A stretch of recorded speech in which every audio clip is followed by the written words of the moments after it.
Welcome to New Mexico Black Rifle Operators Union, live from behind the Iron Curtain of a blue state in New Mexico. My name is Sean. Today I thought we would cover those last-minute Christmas ideas that everybody always bugs me for the two-way person in their life. So, you spent or you're about to spend some money on a gift for a two-way person. First and foremost, I'm going to tell you that they're going to be appreciative no matter what you got them, because that's usually the character of a two-way person. Second, don't look at prices. It's the thought that matters with all gifts always. And for a two-way person, if they like it, they'll use it. If they don't, it will end up somewhere, but they'll try to use it. And what I mean is they're going to try to keep it a positive attitude. For instance, a young kid doesn't have a lot of money, but he made the effort to make or to get a holster that is like an Uncle Mike's holster. It's not exactly great, but it's not exactly bad. And if I was their dad or their mom, I'm pretty sure I would find a way to rotate it in my EDC carry for a while. Now, if you're looking for a better idea, how about a holster, a Kydex holster? If you look around and shop around, there's enough people making them, you can get them for about $20, sub $50.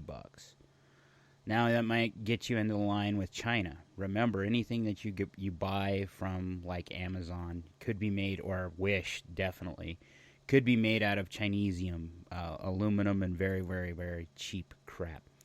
Now, that's okay. There's a point in time I had a lot of that stuff on some of my weapons, and they hold up actually pretty well, despite what you think. But let's talk about the things that you can get that matter, or that are great gifts that don't have to break the bank, and then we'll progress to the heavier, more expensive ones. Holsters for 2A guys or ladies, for carry people, that's a big deal. If you are brand new to the 2A, you need a holster of some kind. And yes, even the Uncle Mike's guy or the little thin ones will matter, especially if it covers the trigger guard and you're rotating this into your concealed carry. Now, different types of holsters matter. If you're going to carry it externally, like carry it on your hip, but you don't want people to see it, then you want something like an inside the belt holster. If you don't care if people see it and you're open carrying, then you want one that just sits on the outside of your belt. Now, pros and cons to both. The pros are, if you're inside the belt, lends credence to being able to conceal it better. If it's outside, lends credence to being more secure, more sturdy. Now, when you buy a holster for concealed carry, there's two thoughts to remember: retention and safety. This is where the Kydex holsters are usually made specifically for the pistol you're looking for, or the pistol they own. And that aids in retention. There are some leather holsters that I like better, but because they're more comfortable if you're going to carry all day. And despite what people say, carrying all day is a thing. It's one thing for people to carry from point A to point B, and then they just take off their pistol or put it away or whatever. I understand that. That's not how I carry. I carry as if I'm going to carry it all day, because it's the tool it is. So I would recommend a good carry holster for that reason. Next on the list, magazines. Anyone and everybody who has a 2A item, a gun, needs magazines. And they probably need more than what they actually have. It's usually an inexpensive add-on. Unless you have something like an MP5, then they're $70. And if you're in that $70 range, that's where you start wondering, am I buying the right thing, right? If they're rifle guys, magazines are also a good thing. So are optics. So are slings. Magpul makes a really good sling for sub $50, I believe. I use it more than I do anything else. But find out something about your 2A person. When I say sling, okay, I have the generic Russian single strap on a couple of my AKs because it completes the look. That's how they were issued. Maybe you need to find out what they're exactly doing with their item. Maybe this isn't a working gun, as I put it. Maybe this is more of a fun gun, and they just want the look and feel of what was issued or what collectors see. Ammunition. I cannot tell you how much. That's like batteries for a remote control car. There's never enough ammunition. Okay? So, and ammunition prices range. Okay? What I mean by that is you can get ammunition really dirt cheap, steel case stuff, and if they're not snobby, they'll take it and try it before they bitch. Other people take the steel case stuff, look at it, and go, okay, and they'll put it in their stuff, and they'll never use it, or they'll wait until it's the last stuff they have. What you find more often than not, you'll get a lot of fun out of the steel case because you can use it without any real repercussions. You have to clean up the brass naturally because you're not a dumbass and you don't want to leave the crap behind if you're at a shooting range. But more specifically, it's not going to be the most accurate stuff. It's not going to be a one MOA precision ammunition. But what it is going to give you is access to your gun and more trigger time. And that's worth its weight in gold. How about lights and lasers? For the AR folks, if they have a rail of some kind, or they have the mounting system there, that's another thing you could look at as mounting accessories. So if they have the foreign, maybe they need a rail, or maybe they need an M-LOK accessory. This is where you start looking at those little prices. You're going to have to do a little research to see what kind of stuff will fit their gun. If they stick with standards like M-LOK, that means that they'll work regardless of the model. What it is the actual handguard or rail or whatever it is uses a set standard to connect to that item so they can use it, whether it's lights, lasers, or just a piece of Picatinny rail. Picatinny rail, that's another thing, depending upon how heavy they are wanting the gun to be, or if they're wanting to mount stuff to it, or if they're looking for like a retro AR look where they want the full quad rail, that's another gift idea.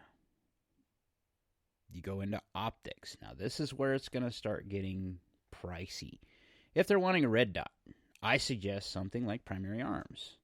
Primary Arms, yeah, they're about $100, but you get what you pay for. And for for a red dot that has a battery life of 5 years, that's not bad. What about a case? There's a lot of people that don't have gun safes. Gun safe's a good idea if you can afford it. Even one of the cheap ones from like Harbor Freight. If you're just looking to secure your arms, not necessarily because you're worried about kids and theft, not necessarily worried about the fire protection part of it because that comes into play later, you can get a decent safe to lock it up to keep your kids safe or to keep bad dudes from getting it at a reasonable price. Don't be intimidated by these people that, when you go to a gun counter and you look at the guns and they're expensive as hell. Now, if you've saved up the money and you're getting someone a 2A gun, you probably have an idea of what they want. And if you don't, well, experiment. Look, as a guy who has had a variable budget my entire life, I'm one of the few people that can honestly say that this isn't a bad idea if I got a different gun. For instance, I had my uncle give me a Model 60 Marlin 22 rifle. Now, my uncle later turned into a turd, and he ended up divorcing my aunt, or my aunt ended up divorcing him, but that doesn't matter. The gun's still there, and it still matters to me because it was a gift to me. And I'm one of those weird guys that if you give me a gift, it's going to take, and I'll have it forever, especially if it affects something like this. Okay, we've covered ammunition. We've covered cases. We covered the little accessory stuff. Optics. When we get into optics, there's several different types. Okay, the red dots, you're going to see where you pay a lot of money with optics is going to be on its construction. If the lenses that you can see through are made in Japan, the United States, or Germany, it's probably higher end, and it's probably going to last forever, and it's probably going to be a little pricey. But they'll last longer, you'll get a better product. If you're having to do something else, look at where it's made. If it's made in China, I'm not trying to rag on them, but they have a tendency to use plastic lenses instead of glass. And glass is going to give you better clarity. And with red dots, the closer it is to pure regular color when you look through the tube, the better. The cheaper ones add a blue hue so that the laser can be reflected on the lens a little easier. Now, if you're like me and you've shot enough of them, it's not going to matter.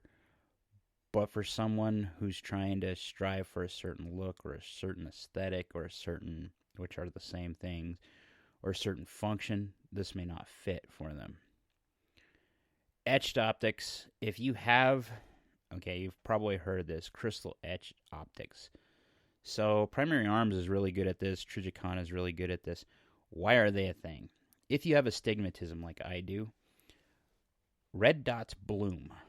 It's like looking right into a headlight, okay? I can turn the dimness down or the brightness down to where I can use them, but it doesn't matter light or dark. I'll see them as a blaring sunlight wherever it is. And it's okay, but if you have an astigmatism, that becomes an annoyance, and that's where the etched optics come into play. Now, there's also some that have certain reticles. If you don't know what a reticle is, that's when you look through the tube. They're the dots and the display inside that mean things.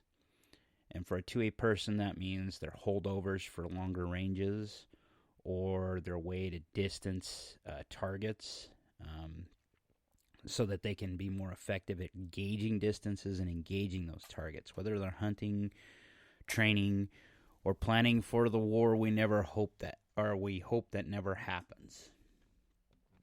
What else could you get? That would be, I've said ammunition. I'm telling you, ammunition is a thing. Training.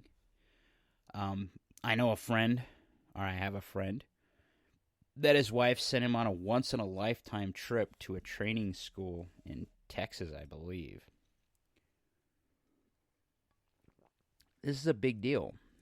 If they're really adamant about getting into the 2A and rolling forward and being as effective as they can be and being as great as they can be, that's something to think about. Now, maybe you were able to squirrel away the amount for the gun they've been dreaming about since the beginning of the year or for years, and you finally made it to where you can get it for that person. Congratulations, and have the merriest of Christmas for it. Nothing I say is going to make them happier getting exactly what they want. You're going to see a kid like you would see during Christmas time.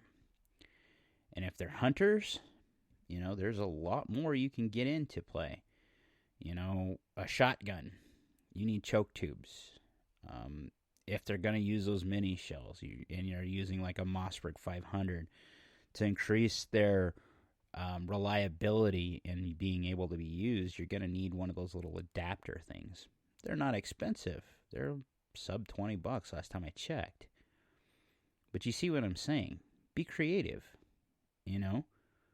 Hell, maybe take them to a range to try out something if you're looking at what they're buying and you are so inclined. You know, in larger cities, they have indoor ranges where you can try weapons before you buy. That could be a big deal. Thus, enter my AP5 or my MP5 clone. I got to shoot one in Battlefield Las Vegas, and since then, it's become one of my favorite firearms. You know, it's low recoil. It has all the fun stuff I've always wanted. It's been a dream gun forever. And I get to do the cool HK slap. So there's a lot to be said about what you're going to do for the 2A and for Christmas. And don't feel discouraged. You know, a polymer magazine can make a fine gift that is, you know, some $20. And if it don't work, that's fine. Maybe it's just a range magazine. It doesn't have to be something that has to be the best, biggest, baddest. Cleaning kits, oil. And when I say oil, strike free, that type of stuff. You know, CLP, powder, primers. Oh my lord, primers right now. Powder, bullets. If they're a reloader, dyes, powder, primer, bullets, presses, scales, case care type stuff.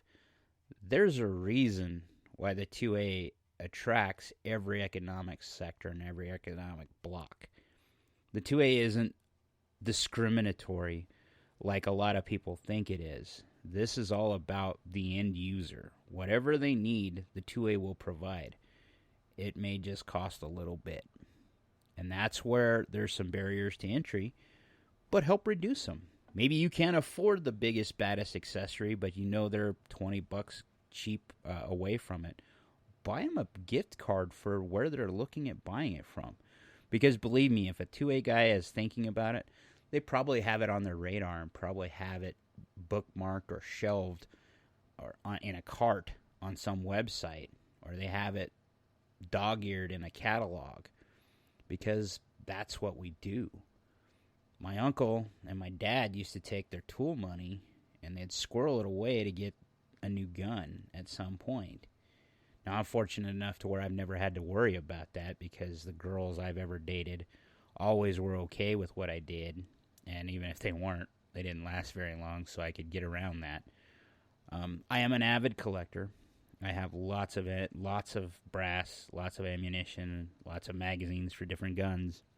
But I can always use all of the above. Because, well, now that I'm technically unemployed for the temporary time being, as I get capital and everything else rolling, this is a thing. So there's some midterm ideas. You know, we're getting down to the wire for Christmas. You got today, tomorrow, and Friday before you actually are going to have a harder time. And Christmas Eve is Saturday, so you're going to have a lot of people hunting around you. But that added to the spirit back in the day when I would do lots of Christmas shopping in person. As I've gotten older, I've done more and more of that away from everybody. So there's some ideas. Don't be shy. And what's the worst that happens? You get a memory out of this idea. Don't feel like an idiot with a 2A person. Because by and large, 2A people, if they're disappointed, it's because they probably wanted the pie in the sky thing that they can't afford themselves. They shouldn't expect anyone else to afford them. And also, don't go broke. Christmas is about the people around you. And in the 2A community, that's what we're trying to foster. What I am specifically is those family memories. You know, I have a lot of weird memories with my dad where, and I say weird, special memories. I remember one year my dad gave me a German K98. I had been hunting for a full military German K98 my whole year. I had been scrimping and saving. And Dad happened to have one that he didn't use as much as he used the other ones. And then ended up with Dad's 8mm. And why? I think it was because Dad was a little poor. My mom had a tendency to screw up the finances, and my dad would find out last minute. Maybe this was a way my dad could give me something that meant something, but at the same time, maybe it was just something that my dad decided it was time to let his son have. So have a Merry Christmas. Tomorrow, I will be live again, and we'll continue to be live Monday through Friday until my capital gets released and I can start doing other things, or if someone hires me, then I'll go back to recording these and dropping them at 8 a.m. Like, share, subscribe, be great. Check us out on all podcasting formats. And if we have video, I have my Impossible wish list up on Rumble right now. Might get a kick out of that. Be great.